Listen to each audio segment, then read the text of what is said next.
All right, Chicago, we are back.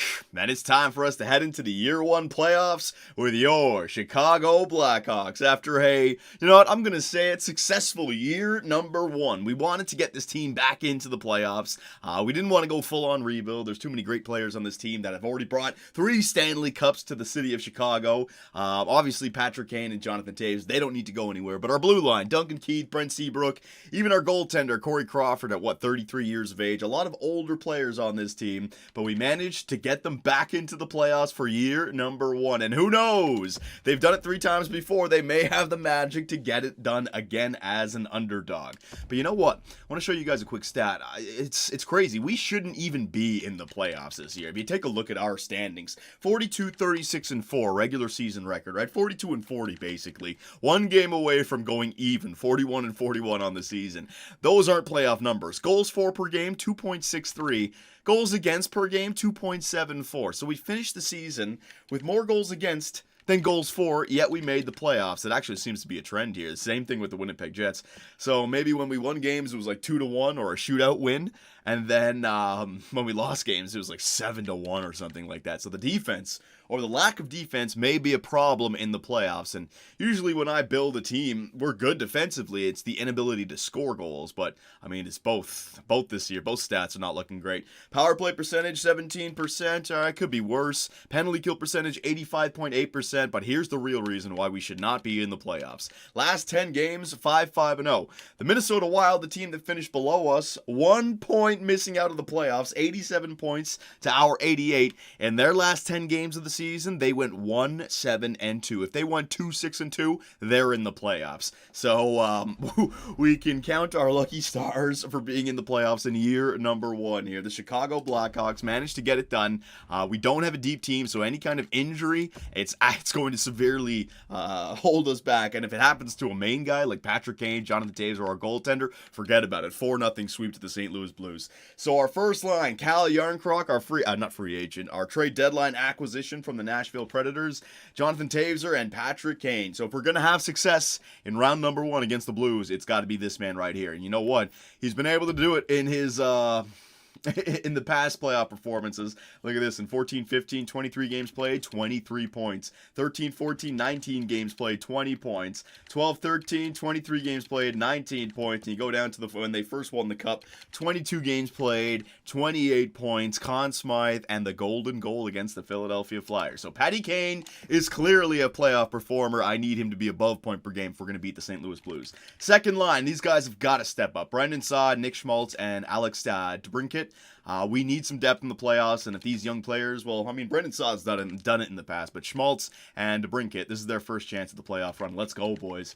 Third line, Reed Boucher picked him up from Vancouver's AHL affiliate at the trade deadline, helped out the goal scoring on the third. John Hayden and Brendan Leipzig, same thing from Vancouver. I mean, that third line is not looking good, but advanced analytics, if they can just keep the puck out of the net, we'll be all right. And then the fourth line, Andreas Martinson, Marcus Kruger, and David Camp. So you can see the bottom 6 is nothing to write home about. As long as they can stay even, like I said, I'll take that. We really need to rely on Patrick Kane to get us some offense here. Defensively, Duncan Keith and Brent Seabrook. Now, I'm kind of proud of myself as a general manager. I mean, we could have easily just destroyed the hopes and dreams of the Chicago Blackhawk fans by trading away their not hometown heroes, but the heroes that brought them the Stanley Cup. But, how much more can you do to deserve a spot on a team? These guys are all 3-time Stanley Cup winners. So I managed to keep them while at the same time making our team better for the future, getting some young prospects, not like great prospects, but younger players that can play in the NHL,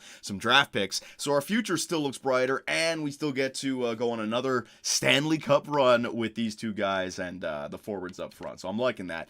Joakim Ryan picked him up at the trade deadline. He had some good advanced analytics, but only 78 overall. Jan Ruta, Sebastian Aho, another trade deadline acquisition, but only 77 overall. So you can see, I mean, I'm bringing in some younger players here, good contract players, so we'll have some cap space for the free agency. But when it comes to the playoff run, this ain't looking good. And goaltenders, here's another guy that we really need to rely on. Oh man, he's not even 33. He's 34 now. Corey Crawford. Now, this guy's been a stud for the Blackhawks in the playoffs back in, 2013 and 15, those 2 years? Yeah, because it was Antti Niemi who won it back in 2010, I believe, right? Oh my God, that's a blast from the past. So Corey Crawford, I need to rely on you. Duncan Keith, if you could set up Patty Kane and Jonathan Taves, if you can kill off those penalties, we may have a chance here. And the team that we're going up against, man, I need a glass of water before I start this. Hang on.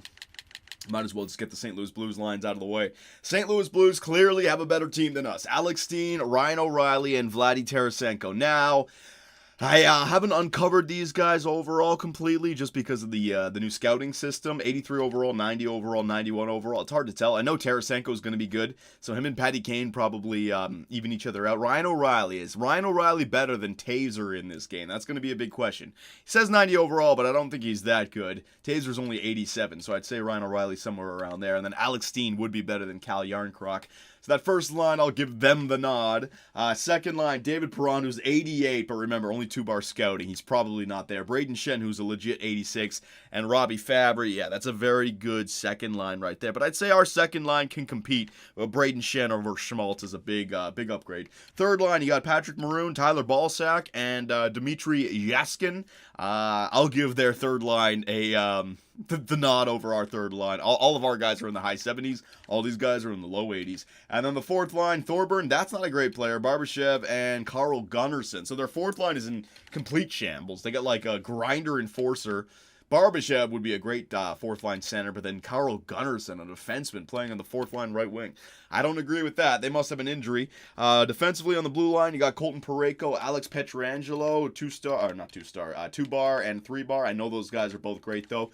Jay Bouwmeester, the veteran, alongside of Joel Edmondson, Robert Bortuzzo, and Vince Dunn, who's only 81 overall. So on paper, their team looks much better, and in the net, they got Jake Allen, who's 84 at 3-bar. I'd say he's no better than 86 overall. So we have the nod in the net. We have Patrick Kane, but depth-wise and the blue line, you got to give it to the St. Louis Blues here, okay? So it's going to be tough, boys. God damn it, it is hot down here. So I'm going to go for a glass of water. Give me 1 second. All right, that's much better. So no more waiting around. Let us start up. Year number 1, round 1, up against the St. Louis Blues on the road. What can the Chicago Blackhawks do? Led by the veterans Jonathan Taves, Patrick Kane, Seabrook Keith, and Corey Crawford. Do they still have that playoff magic? I mean, I know the St. Louis Blues absolutely hate facing the Chicago Blackhawks in the playoffs. Same thing with the Minnesota Wild. Is this their year? They got off to a good start with Tyler Balsack getting on the board with 1540. And yes, we are going to go a real-time simulation. I've actually been doing some of my own offline GM modes, and it seems like the real-time simulation might be a little bit more accurate this year. Instead of it being all over the place, the better team might get the better simulation, and we're seeing that in the first period. My God. The St. Louis Blues out to a 3-0 lead over the Blackhawks. Shots are 13-12 in favor of Chicago, but Tyler Bozak, Patrick Maroon, and Braden Shen. So second and third line center getting it done. That wasn't even their first line, and they're already up 3. Now make it 4. Braden Shen scores again on Corey Crawford. Reed Boucher, baby, gets the Blackhawks on the board. Good. They're only human, boys. Let's just take this one step at a time. They're clearly the better team here in game number 1. My God, we are getting our asses kicked. Braden Shen with a 2-goal performance. David Perron. Oh my God, I'm messing up these names. David Perron, he's on the second line with Braden Shen, so that second line is going off right now. And Patrick Kane gets it back to a 3-goal game going into the third period. I don't think we're going to score 3 goals here and not allow the Blues to score anymore. Go for it, boys. I mean, just go for it. Power play for the Blackhawks. Wait a minute. Patty Kane, what did I say? If we want a chance in these playoffs, we're going to have to be led by this man, Patrick Kane. He's done it before. We know he can do it again, but nah, this is much too tall of a mountain to climb here. Now, we've got to get a better start in the game. Jaden Schwartz, make sure to put the game out of reach. It's a 3-goal lead. Patrick Maroon, his second of the game. He's going to make it a 4-goal lead. And game number 1 goes to the St. Louis Blues, 7-3. Yikes. Like, let's take a look at some of these stats here. Who did well for the Blues? Tarasenko, 3 assists. Schwartz, 3 assists. Braden Shen, 3 assists. Yeah, my God. Ryan O'Reilly, 2 assists. Pietrangelo, Bozak, Maroon. Yeah, all these guys chipping in. The whole freaking team. All right, we might as well take a look at our stats. Which players on the team? Is there any -4? That cannot happen. Oh yeah, Lipsick, Ruta, and Joakim Ryan. All right, so Ruta and Ryan, those two defensemen on the second line, they got starched in that freaking game. So we might as well make some line changes. But you know, it was a miracle that we made the playoffs. You guys saw what the Minnesota Wild last 10 games of the season looked like. You know, we're going up against the best team in the Western Conference, I believe, right here. So this is going to be tough. So let's just go to edit lines quickly. Let's see if we can get anything going here. So Joakim Ryan and Ruta, these guys got absolutely spanked. So let's go Sebastian Aho and Ryan, because Ruta's that defensive defenseman. He might not have the good offensive stats. Defensive defensemen I find are good for penalty kill, but unless they're like 85, 86 overall, you know, they're going to give the puck away a lot if you look at their advanced analytics. So we're going to go with Ryan and Aho on the second line. We'll see if Aho, because he's an offensive defenseman, he can be a little bit better on the offensive side of the puck and not turn the puck over, and also maybe create some plays. So here we go, game number 2 in St. Louis. You're not in trouble in the NHL playoffs until you lose at home. So if we can take one of these games from St. Louis, we're in a good spot. That's the best I can hope for. Power play, yes! Alex DeBrincat, his first career NHL playoff goal. I gotta freaking blow my nose. We gotta get through this goddamn game. Come on, boys. Yeah, baby! Talk about second line for the St. Louis Blues in game number 1. How about game number 2, the second line for the Chicago Blackhawks? But no, Robbie Fabry is gonna get it back to a 1-goal game right at the end of the first period. So we got DeBrincat and Brendan Saad scoring for the Blackhawks. Robbie Fabry, though, getting one back for the St. Louis Blues. All right, shots are 16-12 in favor of the Blackhawks. We're playing well, but keeping the puck out of the net's going to be tough. There it is, Patty Kane, baby. His third goal, but Robbie Fabry, for the second time in the game, gets his team back within 1. Power play for the Chicago Blackhawks. They already had one earlier. It's taking a sweet-ass time. That was a long power play, though. No, it didn't take long. It was just a long-ass power play. All right, so the St. Louis Blues, they're going to start the third period on the PP. We have a 1-goal lead. This is where a guy like Corey Crawford's got to step up and steal us a game, all right? He's done it before. He's got the playoff experience. Our whole team does. Can we get this Game 2 victory and tie up the series? No! Jaden Schwartz, he's going to tie the game up at 3s. That's a dagger right there. That's a dagger in our hope heart. Oh, my God. They just take all the motivation and energy out of our legs with a goal like that. 6 minutes left, 5 minutes left. For a team like us to get more than 2 goals in a game before the end of regulation, you got to think that's enough, and we're going to overtime. Now, boys, this is why we do the real-time simulation. We're doing a real-time overtime as well, so I'm hoping that we don't have too many overtime games, because I will lose my voice. But game 2, overtime in St. Louis, let's go. And here we go, ladies and gentlemen. Overtime in St. Louis. Now, I have to do my best to save my voice here. We could go multiple overtimes. Like I said, it could be multiple overtime games. So come on now, Chicago. And here's the man, Patty Kane. What does he have? 3 goals already in the playoffs? What a stud. Does the right thing. Dumps it in. Picked up by Alex Pietrangelo. Braden Shen up to Tarasenko. And the St. Louis Blues are going to break it up. Oh, it wasn't Braden Shen. Braden Shen's got it now. Nice little, between the legs. But a great save there by Corey Crawford. He's got to keep his team in it. They had the 1-goal lead in the third. You don't want to lose this. Go down 2-0 to the Blues. Taking one game, going back home to Chicago would be perfect for us. So come on, boys. And that's going to be a penalty on the veteran Duncan Keith. 2 minutes for tripping in overtime. Keith, what are you doing? I didn't trade you. I thought I could trust you in the playoffs. He goes down behind the net, and Gretzky's office goes in there poking. Keith, there's only one problem with your face. I can see it. Oh, savvy davy right there in the penalty box. Duncan Keith, if this goal goes in when you're in the box, man, you're going to feel like absolute shit. Oh, man, it's a real time. Look how slow the time is going as well. I should probably increase that. As soon as someone gets a power play in overtime, it's going to be over, man. 2 minutes straight of the computers just cycling. It's over. Alex Steen across the line, off the left wing. Just going to do the right thing, dump it in. Yeah, they just got it. Oh, there! Steen with a nice turn, but he goes back to the blue line. Look at that. All right, the Blues. Jay Bouwmeester, the veteran, but Corey Crawford, the other veteran, doesn't even go butterfly. Knows exactly where that shot's going. Throws up the golden glove and makes that beautiful save. The Blackhawks right now trying to motivate each other, trying to use that save from their goaltender to say, hey, come on, guys. This guy's doing this. Let's go. Season's not over. We got to win this game. Gustafsson picks it up. There you go. And the Blackhawks are going to get that puck 200 feet down the ice away from their net. 1 quarter done, the power play. 120 left. Come on now. 4-man attack for the Blues. Cross the line. Braden Shen. Perron in. Another great save by Corey Crawford. Man, he's being shell-shocked right now. The Blackhawks, I mean, they're on the penalty kill, but the rush should not be a threat on the penalty kill, and here they come again. Steen, Perron, huge save, Crawford. Oh, my God. These rush plays have got to stop. Perron out in front, another save by Corey Crawford, and Gustafsson is going to dump it. I don't know what the Blackhawks are doing. It seems like they have an aggressive forecheck on the penalty kill. Look, 2-man up the ice. There you go, guys. Get back. Jonathan Taves. Oh, man. Here they go again. Ooh, an errant pass right there by the Blues. Steen, though, picks it up right back in. There you go. Now, yeah, they can't get the rush hockey, but a mistake. And Alex Steen, he's not going to be denied once again. Low blocker. Overtime goal. Duncan Keith in the box. And the Blues have a 2-0 series lead. Oh, that's a ball buster of a game right there, ladies and gentlemen. A 3-2 lead in the third period. We can't close it out, and then we lose in overtime on a power play goal. And the guy who took the penalty is arguably our most veteran player, Duncan freaking Keith. Oh, great camera angle right here as we get to see the fans in St. Louis. It's absolutely disgusting. So it's a 2-0 series lead for the Blues, boys. But you're not in trouble until you lose at home. So we got 2 games here in Chicago. We have got to win both of them. So let's go. So there it is, a 4-3 overtime loss to the St. Louis Blues in game number 2. Unfortunate. It seems like the change for Sebastian Aho and Ruta on the defensive line, I don't know if it was just coincidence, but we didn't allow 7 goals in regulation that game. Only allowed the 3, and then the 4th goal in overtime. But the power play, I mean, once the power play hits in overtime, man, it's going to be over. That's going to be a lot of control in the offensive zone. So Duncan Keith, you got to look at yourself in the mirror, man. What the hell happened out there?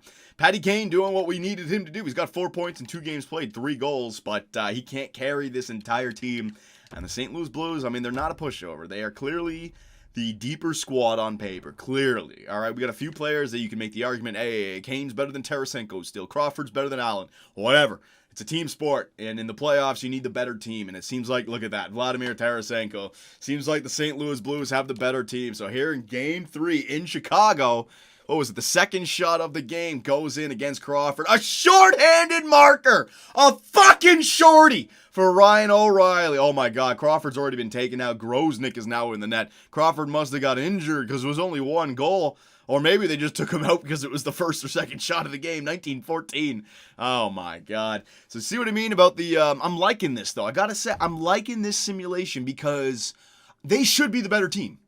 If I build a team and I'm better than the 8th seed, or not 8th seed, there's a blast from the past, the furthest seed down the list, you know, I want to be able to whoop their ass in 4 or 5 games. That's what should happen. And right now, it doesn't seem like we can do anything against the St. Louis Blues. They're just a better team, man. Patty Kane doing his job. And look at that simulation. Like, my best player is still playing like my best player. Kyle Yarncroc, first line. Kane probably had an assist on that. So this is a realistic series right here. We're down 2-0. We were in game 2. We lost in overtime, and we're only 1 goal down in game number 3. But it's just not enough. We just don't have that extra bit to compete with a team like this. Power play marker. I mean, when you think about that shorthanded goal by Ryan O'Reilly. Oh, but there it is, Nick Schmaltz. We get this game tied up again. We are playing at our absolute best, but we just don't have the defense. Vladimir Tarasenko. There it is, and that shorty once again. That shorthanded goal. So we get 3 goals by the end of regulation, but it's just not enough. It's the defense. We just don't have the defense, and oh man, I thought we scored right there. No, it's going to be Bartuzzo with an empty netter and Parayko with an empty netter.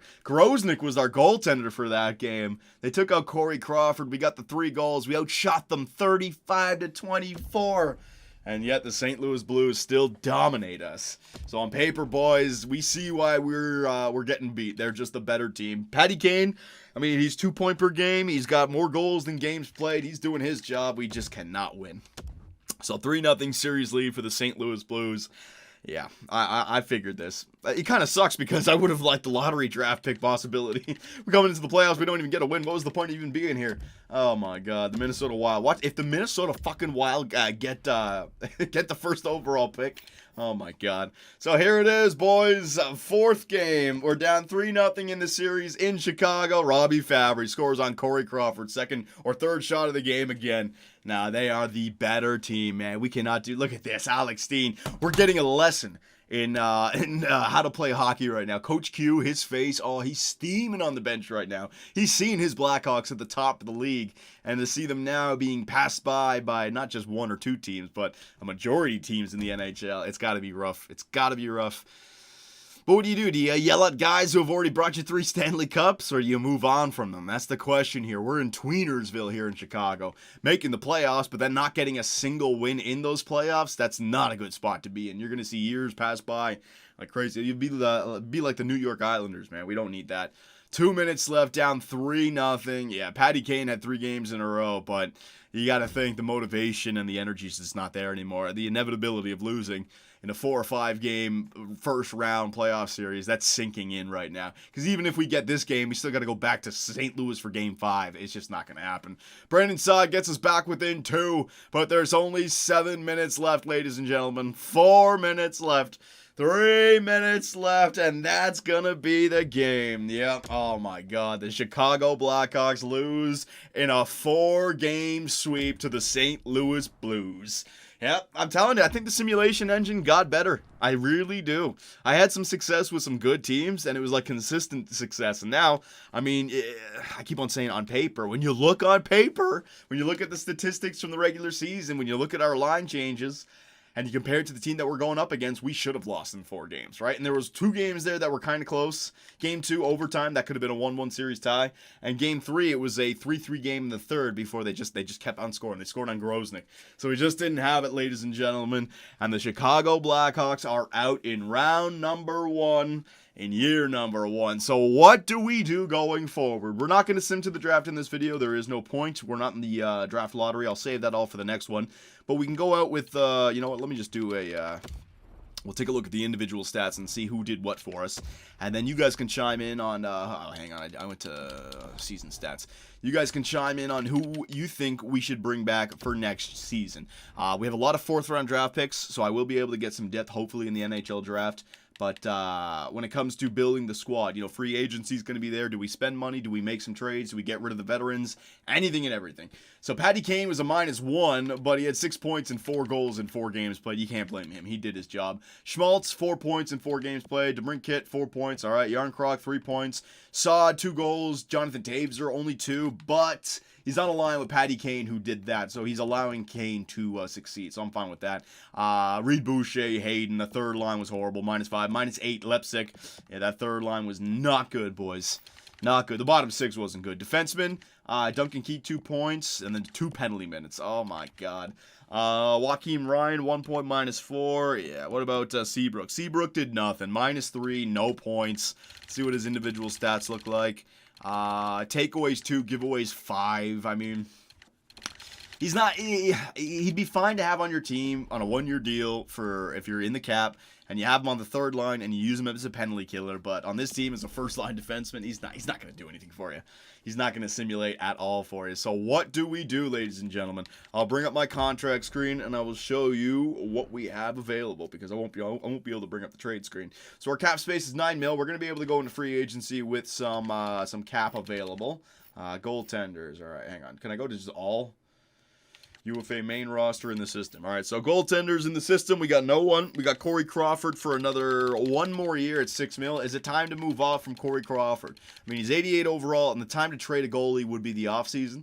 So it'd be time to do it right now, not next year's trade deadline. But has he deserved the chance to retire here with the Chicago Blackhawks? You guys let me know. Duncan Keith, he's got a long contract. Same thing with Brent Seabrook. Duncan Keith's contract is not the end of the world. You could hold on to him, and he could still be a good top 6 defenseman eventually at 5.5 mil. I'm fine with that, but Brent Seabrook, 82 overall, 33, and almost 7 mil for another, 6 years? Yeah, that could go. Ruta's a UFA. Borowicki, I'm trade bait. Ryan, just to help out the team. Sebastian Aho, just to help out the team. Hang on a second here. Where am I going? Main roster in the system. Do we have any? Actually, yeah, the defenseman is our strong point for the future. We have Bakvist, we have Jokiharju, we have, who was other at Bedwin. So we have some young defensemen. I don't know if they're going to be ready for next season. 72 overall, medium elite. I'd say 1 more year in the AHL. He'll definitely be ready for year number 3. possibly for year number 2. I don't know. And then forwards, let me see, main roster, we got Kane, we got Taves, DeBrincat, Saj, Schmaltz. I think all 5 of those guys could stay. 6 of those guys could stay. Yarncroc is fine as well. Lepsic could stay as some depth. Hayden, all these guys are just depth. Reed Boucher. We got to find a third-line center. That would be our next bet. If we want to improve the forward core, a nice 82, 83, 84 overall third-line center. Like Nick Schmaltz would be a great third-line center if we had like a Malkin behind Taves or something, you know? Like, look at the best teams in the NHL. Pittsburgh, when they won the Cup, what do they have down the middle? Malkin, Crosby. Washington, Kuznetsov, Backstrom with Ovi on the wing. Look at Toronto this year. Matthews, Malkin. You know, that's the way you want to build a team. Studs down the middle. So we need to get another third or second line center for sure. And in the system, Highmore, we don't really have much. Top 6 medium, there we go. This guy, Sakura, but he's already 23. I don't know how much more he's going to grow. Medium top 9, yeah. So it was a successful regular season, but then once we got to the playoffs, it feels like shit now because we just got swept by the St. Louis Blues. So boys, I can say one thing. We don't want to come back next season and do the exact same thing. You know, we have to make the team better by bringing in one piece. We need a piece. We can't just say, hey, next year maybe we'll have another shot, because then guys like Kane and Taves are going to be 1 year older and it's going to be a waste of a year. We have to make the decision. Is it possible to win another cup with Kane and Taves? If yes, how do we do it? If no, then hey, maybe it's time to move on from them. And especially the blue line, Seabrook and Keith. What do we do with those two? And Crawford between the posts. You guys let me know, and I will see you in the next one. Hey guys, Johnny here, and thanks for watching. If you enjoyed the video, give us a like, hit that subscribe button, and make sure notifications are on so you don't miss out on any new content. We also live stream on Twitch where I take days off my life for your entertainment. Sonny Gray, get out of it. You stupid pieces of shit! I should have gone with Jose for Hernandez! Oh my God, pitching change. Fernandez, get your ass in there. Oh, I swear to God, baseball God just decided to all over me. Grand slam, oh yeah. Make me miss the playoffs with a first-ranked team. Year 2, 30 games above 500, no divisional win, trip to the wild card. First inning.